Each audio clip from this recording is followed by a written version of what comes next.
ઓમ નમો નારાયણ મહાદેવ હર. અમારે શ્રી ભગવતી હરતું ફરતું વનક્ષેત્રમાં જે નવી રિક્ષા એક આવેલ છે સો વિક્રમભાઈ રામભાઈ પોખીજા તરફથી, તો આજે એ રિક્ષાનું અમે ઓપનિંગ કરીએ છીએ. અને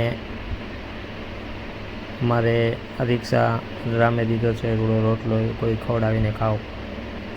જે અંધ હોય, અપંગોહી નિરાધાર લોકો હોય, આવા લોકોને જ્યાં હોય ત્યાં જઈ અને ભોજન 2 ટાઈમ અમે પહોંચાડીએ છીએ. રોજ 1200 લોકોની રસોઈ બનાવી અને આ રિક્ષામાં લઈ અને જઈએ છીએ. અને કોઈને પ્રેરણા થાય જે દેવાની, કેમ કે જેને કોઈ ટુકડો પર લઈને કહો હરિનામ, તો ભાઈ તરફથી અમને આ રિક્ષા વનક્ષેત્રમાં આવેલ છે. તો અમે આ રિક્ષાનું આજે ઓપનિંગ કરી અને ચાલુ કરી રહ્યા છે. અને અમારે બાપુ જોઈએ બધાને ચાંદલા કરી અને રિક્ષાનું ઓપનિંગ કરીએ છીએ. જય લીલભાઈમાં, જય પ્રતિમા, જય સોનલમાં, જય ગંગેશ્વર મહાદેવ, જય વાસરા દાદા, જય અન્નપૂર્ણામાં.